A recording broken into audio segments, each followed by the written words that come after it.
বিনম্র শ্রদ্ধা জানাচ্ছি তিনইঞ্চি জেনারেল খ্যাত প্যারিসের পীর মাওলানা মুফতি পিনাকি ভট্টাচার্যকে। তিনি নতুন একটি বিতর্ক হাজির করেছেন। এটি নতুন বিতর্ক নয়। আপনারা জানেন যে জুলাই অভ্যুত্থানের পরে কীভাবে এটাকে ডিস্টেবিলাইজ করা যায় বা এটাকে ধ্বংস করা যায়, সেই জন্য কিন্তু অনেকেই কাজ করছে। তার মধ্যে এই 3 ইঞ্চি জেনারেল রয়েছেন।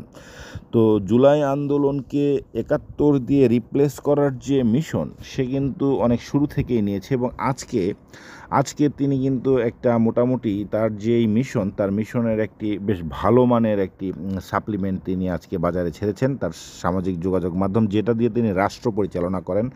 জেনারেলদের চাকরি থেকে বহিষ্কার করা, বিভিন্ন জনকে তার বিরুদ্ধে তদন্ত করা, বিচারপতিদের নিয়োগ থেকে শুরু করে রাষ্ট্রপতি অপসারণ, সব ধরনের কাজই যেই প্ল্যাটফর্ম অর্থাৎ ইউটিউব দিয়ে যে করে থাকেন, তিনি কিন্তু সেই জুলাই আন্দোলনকে ৭১-এর সাথে রিপ্লেস করে ৭১-এর আগে অর্থাৎ ৭১-এর চেয়েও মহিমান্বিত করার একটি তার যে মিশন, সেটিকে কিন্তু অনেক বড় পর্যায়ের আজকে কিন্তু একটা ককটেল কিন্তু তার সেই মানে সর্বশক্তিমান প্ল্যাটফর্মে ছেড়েছেন এই 3 ইঞ্চির। আমি তার প্রতি বিনম্র শ্রদ্ধা জানাচ্ছি। তো চলেন দেখি যে তিনি কী করেছে। তার আমি ফেসবুক পেজে যাচ্ছি, এই যে স্ক্রিন রেকর্ড দিয়েছি, এই বিনম্র শ্রদ্ধা দিয়েই শুরু করলাম। তারপরে হচ্ছে আমরা যাব যে এই যে পিনাকি ভট্টাচার্য, তার যে ফেসবুক পেজ রয়েছে, সেখানে তিনি সেই জুলাই আন্দোলনকে ৭১-এর সাথে রিপ্লেস করা বা ৭১-এর থেকেও মহিমান্বিত করতে, ৭১-এর যে মুক্তিযুদ্ধ, দেশ সৃষ্টির,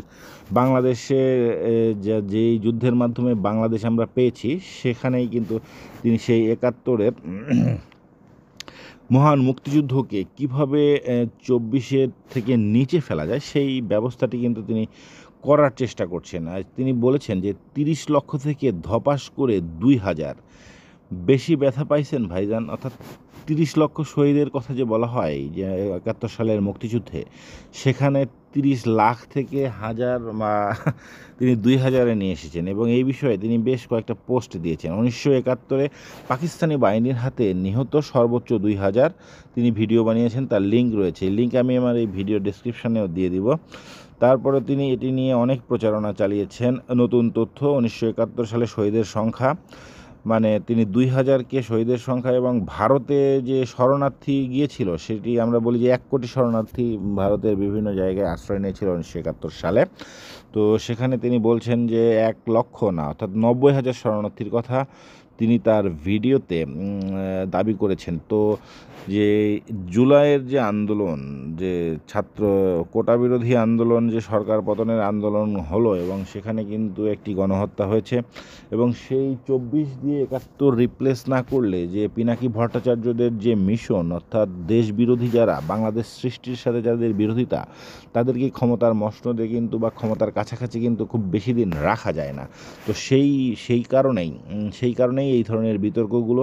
বাংলাদেশের মুক্তিযুদ্ধের যে দলিল দস্তাবেজ, সেটিকে তিনি সব কিছুকেই তিনি তার ইউটিউব সর্বশক্তিমান প্ল্যাটফর্ম, যেটি দিয়ে দেশের সেনাবাহিনীর জেনারেল, বিচারপতি, উচ্চ আদালত, সুপ্রিম কোর্ট, হাইকোর্টের বিচারপতি থেকে শুরু করে রাষ্ট্রপতি, সব কিছুর আসনকেই নড়বড় করে দেন। তার যে অমনিপটেন্ট যেই তার যে প্ল্যাটফর্ম, সেখানেই কিন্তু তিনি সেই বাংলাদেশ মুক্তিযুদ্ধের সাথে জড়িত হাজার হাজার দলিল দস্তাবেজ রয়েছে, বিভিন্ন লেখালেখি বা দেশ বিদেশের সাংবাদিক, সেই মুক্তিযুদ্ধের সময় দেশে নাকি কোনো সাংবাদিকই ছিল না, সবাই নাকি কলকাতা থেকে ইন্ডিয়ান আর্মির যে ইস্টার্ন কমান্ড, পূর্বাঞ্চলীয় কমান্ডের দেওয়া প্রেস রিলিজের ভিত্তিতে বিভিন্ন সংবাদ করেছেন। এই ধরনের কথাবার্তা তিনি বলছেন। অর্থাৎ এবার যে জুলাইকে কি তিনি মানে জয়ী করতে পারলেন, যে ২,০০০ সংখ্যা ৩০ লাখ শরিক থেকে ২,০০০-এ নামিয়ে নিয়ে এখন জুলাইয়ের আমরা সংখ্যাটি দেখব। তাহলে আমরা গুগলে যেতে হবে। চলেন গুগলে যাই। গুগলে যেয়ে যে জুলাইয়ের যে ব্যাপারটা, সেই ব্যাপারটা আমরা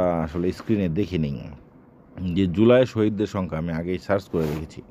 তো সেখানে দেখা যাচ্ছে যে জাতিসংঘের মানবাধিকার বিষয়ক হাই কমিশনের এক প্রতিবেদন অনুযায়ী ১৬ জুলাই থেকে ১১ আগস্ট পর্যন্ত বিক্ষোভ ও পরবর্তী সহিংসতায় কমপক্ষে 650 জন নিহত হয়েছেন। কোটা সংস্কার আন্দোলন ও সরকার বিরোধী আন্দোলনকে কেন্দ্র করে সংঘটিত হত্যাকাণ্ডকে জুলাই গণহত্যা হিসেবে আখ্যায়িত করা হয়। অর্থাৎ আবার উইকিপিডিয়াতে তথ্যটাও আমরা দেখে নেব। উইকিপিডিয়াতে কি বলছেন, উইকিপিডিয়াতে চলেন ঢুকে গেলাম। এই যে উইকিপিডিয়া, ছাত্র জনতার অভ্যুত্থানে নিহতদের তালিকা। বাংলাদেশ কোটা সংস্কার আন্দোলন হলো এই যে, তো এখানে যে হাইপার লিঙ্ক করা রয়েছে, মানে যেগুলোকে দাগ দেওয়া রয়েছে, সেখানে জাতিসংঘের মানবাধিকার হাই কমিশনারের এক প্রতিবেদন অনুযায়ী 16 জুলাই থেকে 11 আগস্ট পর্যন্ত বিক্ষোভ ও প্রদর্শনের 650 জন নিহত হয়েছেন। কোটা সংস্কার আন্দোলন ও সরকার বিরোধী আন্দোলনকে কেন্দ্র করে সংগঠিত হত্যাকাণ্ডকে জুলাই গণহত্যা হিসেবে আখ্যা দেওয়া হয়। নিহতদের তালিকাও কিন্তু এখানে রয়েছে। এই তালিকাটি সম্পূর্ণ নয়, সংবাদপত্রে যাদের নাম পাওয়া গেছে তাদের নামই নিচে দেওয়া হয়েছে। তো সংবাদপত্রে যেই নামগুলো রয়েছে, এখানে 650 জনের নাম নেই। সংবাদপত্রে প্রকাশিত নামের তালিকা যতগুলো পেয়েছে সেখানেই শুধু উইকিপিডিয়ার তথ্যতে এখানে আপডেট করা হয়েছে। তো সেখানে দেখা যাচ্ছে তালিকার যদি ক্রমান্বয়ে দেখি, এখানে তালিকা 59 জনের দেওয়া রয়েছে, মানে শহীদদের তালিকা, এবং শিশু কিশোর রয়েছে 67 জন শিশু কিশোরের নাম পাওয়া গেছে। এদের মধ্যে 57 জন গুলিতে নিহত হয়েছেন। এখানে 67 জনের নাম যাদের পেপার পত্রিকায় রয়েছে তাদের নাম এখানে দিয়েছে। তাহলে এখন কথা হলো, 650 জন জুলাই গণ অভ্যুত্থানে বা ছাত্র জনতার যে অভ্যুত্থান, সেখানে 650 জন মানুষ নিহত বা শহীদ হয়েছেন।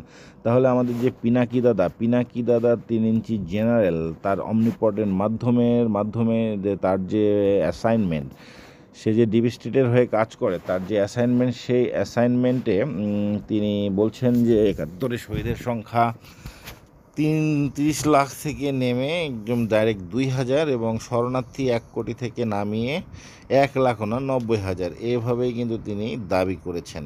তো তাহলে এই যে দাবিগুলো তিনি করলেন, যে আমাদের 3 ইঞ্চি জেনারেল, এই 3 ইঞ্চি জেনারেলের এই দাবিতেও কিন্তু আসলে জুলাই গণ অভ্যুত্থান 71-এর যে মুক্তিযুদ্ধ, সেই মুক্তিযুদ্ধকে কিন্তু ওভারকাম করতে পারলো না। কেননা 71 তিনি তার নিজের হিসেবে 2000 শহীদের সংখ্যা বলছেন, আর জুলাই 650 জন। তাহলে কিভাবে হয়? তাহলে কিভাবে জুলাইকে তিনি জয়ী করলেন?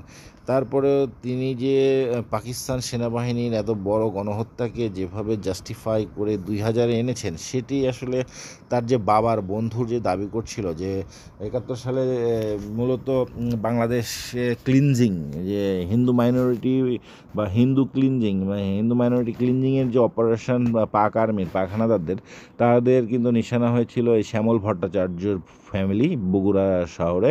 তারপরে তারাও কিন্তু শহরে মানে ইন্ডিয়াতে শরণার্থী হিসেবে গিয়েছিল। কিন্তু সেই সময়ে পাকিস্তানের এক আর্মি জেনারেলের কুনজরে পড়ে তার স্বর্গীয় মাতা, এবং তিনি রেপের শিকার হন। এই রেপের শিকার হওয়ার ফলেই পিনাকি ভট্টাচার্যের নাকি জন্ম হয়েছে। অর্থাৎ পাকিস্তানের একজন জেনারেলের ঔরসজাত সন্তান এই পিনাকি ভট্টাচার্য, যার মানে প্রকাশ্য বাবা হচ্ছে শ্যামল ভট্টাচার্য। তো সেটি কিন্তু আমরা আসলে দেখতে পাইতেছি তার যে কাহিনী কারবার, পাকিস্তান বাহিনীর যে গণহত্যা, সেখানে যে 30 লাখ শহীদ, 2 লক্ষ মা বোনের ইজ্জত, 1 কোটি শরণার্থী, এসব কোনোটাই কিন্তু রিজিড সংখ্যা না। তারপরেও একটি অনেক বড় একটি বাংলাদেশের যে সৃষ্টি, বাংলাদেশের প্রসব বেদনা, পশ্চিম পাকিস্তানের দীর্ঘ 25 বছরের শোষণ যন্ত্রণা থেকে বেরোয় নতুন দেশের সৃষ্টি, এবং সেখানে শ্রমজীবী মানুষের মুক্তিবাহিনীতে অংশগ্রহণ, ত্যাগ তিতিক্ষা, এই ধরনের সব কিছু উজাড় করে দিয়ে সেটাকে তিনি এই 1 মাসের আন্দোলন জুলাইকে রিপ্লেস করার যে অ্যাসাইনমেন্ট, সেই অ্যাসাইনমেন্টের অংশ হিসেবে এই সংখ্যাটি তিনি কিছু দলিল দস্তাবেজ বের করে, অর্থাৎ 2-4টা বই, যেসব খুবই মানে যাদের কোনো ভিত্তি নেই, মুক্তিযুদ্ধের যে বিশাল একটা ইতিহাস সংগ্রহশালা রয়েছে, মুক্তিযুদ্ধের দলিল রয়েছে, বিভিন্ন মরণাঙ্গনের যোদ্ধাদের বিভিন্ন বর্ণনা রয়েছে, এই সমস্ত সব কিছু মিলে তিনি হচ্ছে যে সেটাকে রিপ্লেস করার চেষ্টা করছেন এই 3 ইঞ্চির এই জেনারেল। তিনি আসলে তিনি তার ফ্যান বেস কিন্তু জানেন যে তিনি যে জামাত ইসলামকে ক্ষমতায় আনার যে অ্যাসাইনমেন্টটি নেওয়া রয়েছে, মানে তার যে ফ্যান সমর্থক গোষ্ঠী, তারা কিন্তু এত কিছু রেফারেন্স ছাড়াও সে যা বলবে 2000 না বলে 200 জন বললেও সেটিও কিন্তু অনেক আলোচনা চর্চিত হতো বা এটাকে নিয়ে আলোচনা হতো, যেমনটা আমিও করছি। কিন্তু উনি যে পাকিস্তান আর্মিকে এভাবে একটা বিরাট গণহত্যা, লক্ষাধিক গণহত্যাকে 2000-এ নিয়ে এসেছে, সেটি আসলে প্রমাণ করে দেয় যে তিনি আসলে পাকিস্তানের সেই জেনারেল তার স্বর্গীয় মাতা যার দ্বারা ধর্ষিত হয়েছিল, তারই বীর্য, মানে তার মানে জেনেটিক্যাল বা ডিএনএর যে প্রবাহ সেদিকেই কিন্তু যায়। তো ভালো থাকবেন, সুস্থ থাকবেন। জুলাই জিতলো না 71 জিতলো, এই পিনাকি প্যারিসের পীরের এই ইয়েতে, সেটি হচ্ছে যে সময়ই বলে দেবেন। ধন্যবাদ।